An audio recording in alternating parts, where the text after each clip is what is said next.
today's episode, we talk about the aftermath of Zelensky's international tour, boosting Ukrainian military and political stance. We also talk about Russia, that has redeployed 50,000 troops to Kursk Oblast, update on Kursk incursion. And we talk about Ukrainian journalist Victoria Roshina, who died in Russian captivity. My colleague Pavlo Shtelmach talks to Natalia Humeniuk, a co-founder of the independent media Hromadske, a media outlet that Victoria Roshina worked for. Good afternoon. These topics in more detail in our daily episode with Henry Keane, me, at Creative English, doing our best to bring the hard truth in easy terms for the whole free world directly from Ukraine. Early in September, Zelensky presented the victory plan to United States President Joe Biden and US presidential candidates Kamala Harris and Donald Trump. These days, President Zelensky visits 4 European countries, Great Britain, Italy, Germany, France, this week, and participated in a summit with the Balkan countries. At these meetings, he also presented his victory plan. Victory plan Kyiv has developed, a victory plan that provides for a number of steps by partner states to ensure that Ukraine has a strong position in any negotiations with Russia, including at the upcoming peace summit.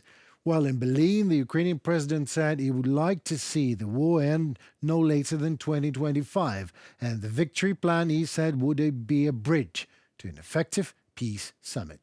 So what are the results of the Zelensky's international tour after all?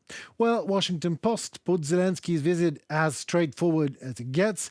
I quote, "Ukraine left in security limbo. With Zelensky's US trip, results unclear.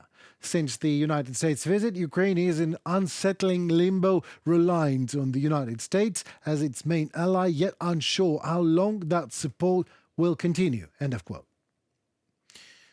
Well, dear Washington Post, I hate to break it to you like that, but it never was clear how long the support will continue. Moreover, 960 days back, it was not clear if the support will be there in the first place. So cheer up a little bit, will you? Washington Post also goes quite Washington Postish and speculates again by saying, I quote, "Zelensky's administration has so far kept the points of the victory plan, which was shared with President Biden and other top officials, a secret. But it probably hinges on either accelerated NATO membership or binding security guarantees from Ukraine's Western partners." End of quote. Security guarantees, a NATO accelerated membership. Sure thing, but in exchange to what, I wonder?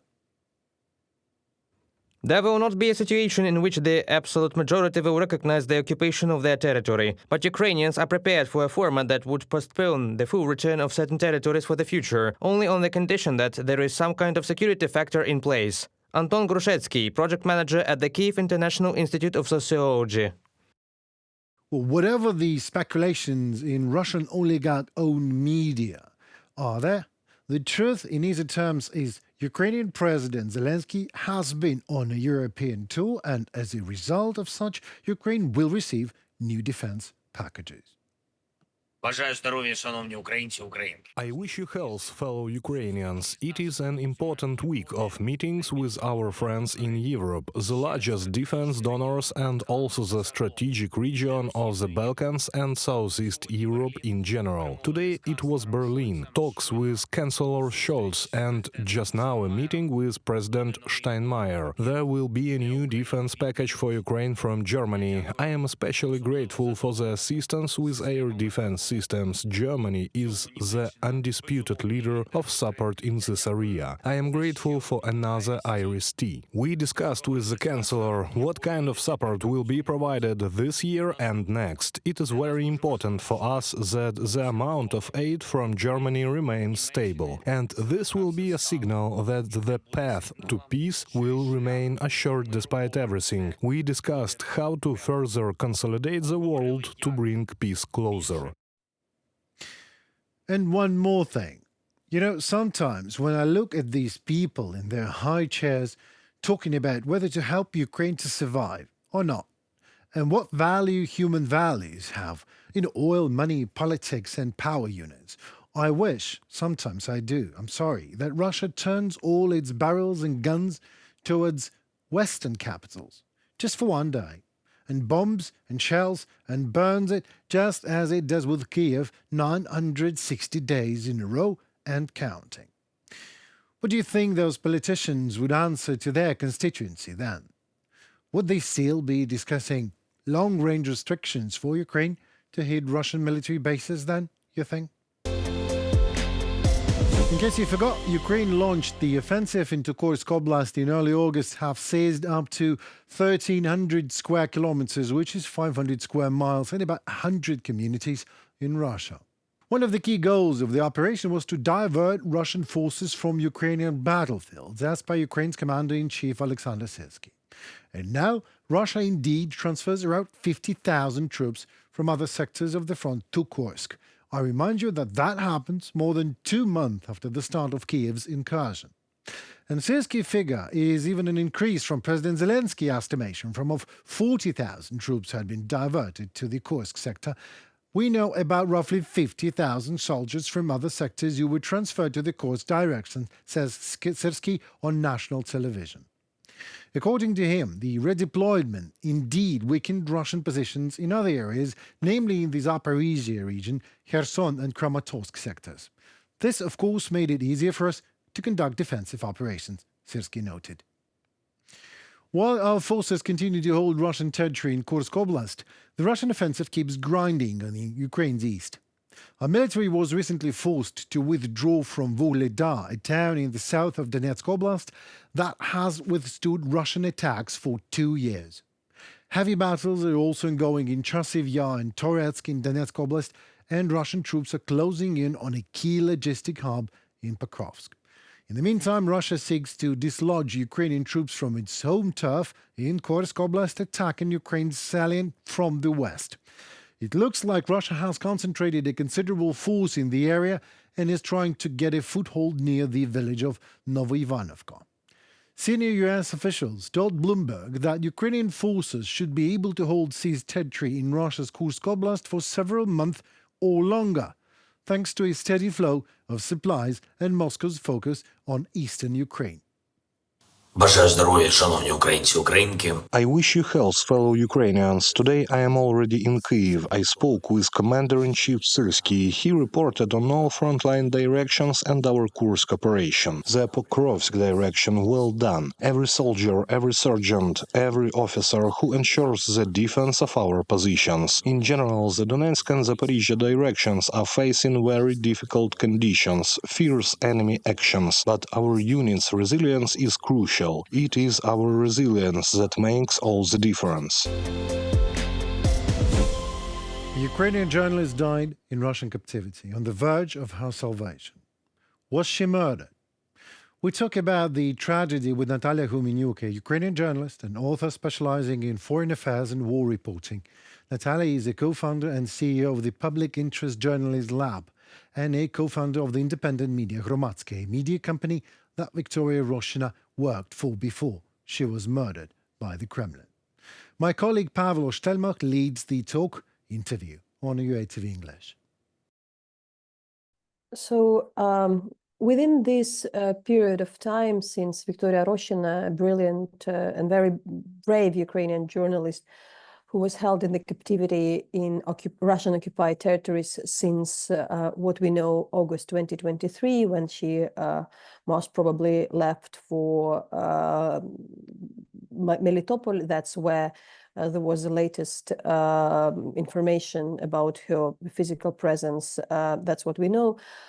Quite a few international journalistic and media organizations were involved, and what I know, trying to figure out where she is, what is there. But we need to admit that unfortunately at this stage, the international organizations do not have much leverage to influence Russia. It's happening for quite a long time. So if some years ago, maybe a decade ago, a call to free a journalist would be there, and maybe would be a pressure for such politicians as the Russian President Putin, it's just not working any longer. And it's something very sad and to admit. So in this particular case, we know for sure that quite a few colleagues were helpful at different stage, trying to help, but they just are not capable, and that's something to admit. So it's not that much about, ignoring. Also, we need to understand that there are so many other Ukrainian journalists in Russian captivity so far. I would push as well that indeed, in particular in the case of occupied Crimea, this is not a new news. It's the citizen journalism are in detention for quite some time, and it's very hard to tell this story. But in case of Victoria Roshina, it's like there was a bit more attention. We also should say there were the limits to how much we knew to have like a bigger campaign, because we didn't know exactly where she was for quite some time. But we need to admit that yes, the usual treaties, international orders has its limits to influence. There is this very, very complicated process of prisoners exchange. Sometimes some of the countries are facilitating this exchange, including like the issues with children who's been taken to Russia. But yes, there is a very limited capacity of the world to do it through the usual channels. So it should be something else. Support of the international community, mainly because Ukraine is the democratic state, and it's possible for international reporters from all over the globe, from Colombia to some other countries, to come to Ukraine and work. So compared to how it was in 2022, there is really, a proper coverage of the war against Ukraine in the international media. Honestly, as always, way more than I could expect. Now, with this particular tragic news about the death of Victoria, who largely was not very known internationally. I shouldn't say that, we knew quite a few of her colleagues know her, but, also it's not like every Ukrainian knew her. Of course, there is this interest there. So, I think like all the major publications are writing, speaking. But as well, that is a general tragedy in journalism that the worse things are there, the more similar crimes are happening, the less interest is there. I do think that, we as a Ukrainian colleagues, for me, the question as well, like how much we were writing about Victoria, how much, have we resources to speak about her. So at this stage, I think it's very important for us to understand that, there are so many things happening globally.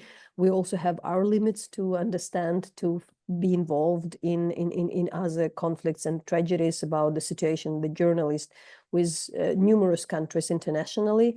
But I think that what something is to stress is that we know what's going on in the occupied territories.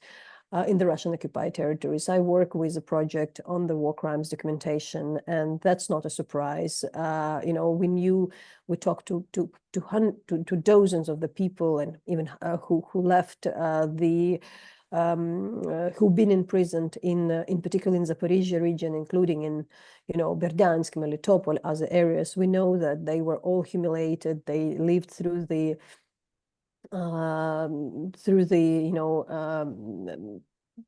they were beaten, they might be sometimes electrocuted and tortured, and it's quite a common thing for a Ukrainian citizens who got into the, not just Ukrainian citizen, but any independent-minded person who was illegally detained in the occupied territories to be submitted to this type of the violent activities.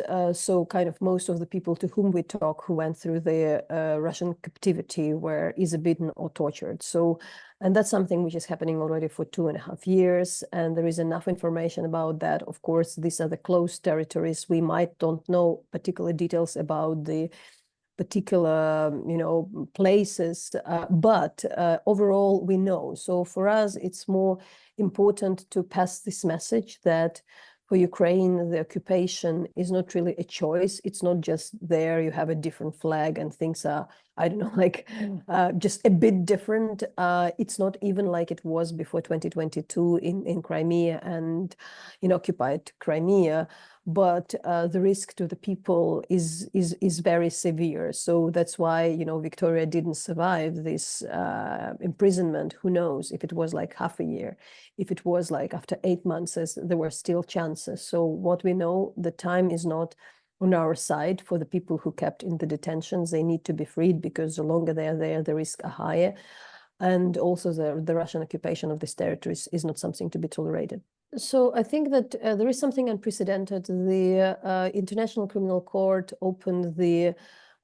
issued the warrant for Vladimir Putin 1 year after the full-scale invasion, which is really very unusual and very fast. And now there are already 6 warrant arrests against the leadership of the Russian Federation, also accused on the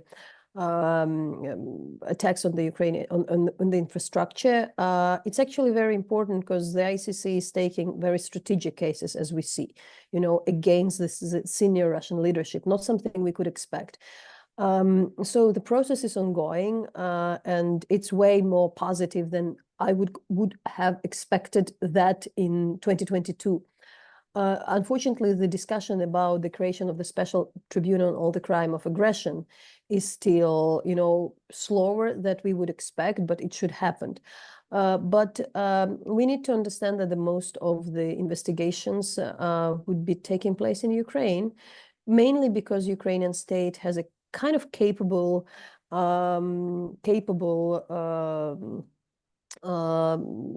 law enforcement.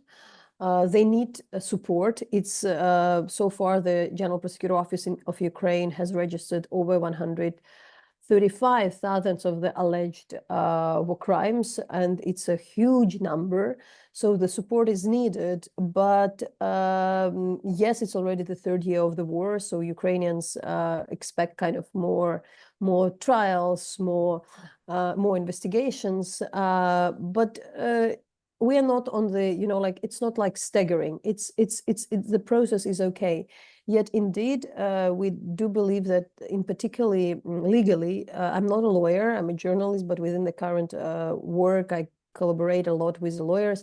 We understand that, for instance, the journalists, they are protected. So, you know, everybody should be protected, but there are the vulnerable groups, there are the journalists. So attacks against journalists, like against the religious leaders, against some particular type of people, are legally considered to be more severe crime, because these people should be protected. So legally, there should be more responsibility. And so it's not about my opinion. It just really should be the case. The crime against the journalist, kind of according to the law, has the right to be in that territory. They can right to go. So maybe not now, but we as a colleagues of Victoria would like to have, you know, to know who is responsible, who is in charge. It's partially our task, because in the end, there are so many people, there are so many numbers, there are so many tragedies. But if we, the close colleagues of Victoria, wouldn't kind of follow her individual case, who then? So there is a particular moral obligation on her friends and colleagues to do more. And for now, I'm saying my goodbyes. Thank you so very much for your time. It was me, Henry Keane, and UATV English team. We did our best to deliver the hard truth in easy terms for the whole free world directly from Ukraine. Please like, subscribe, and comment in return. Your voice matters as it helps Ukrainian voice to be heard worldwide. Stay safe and tuned for more on UATV English. Goodbye.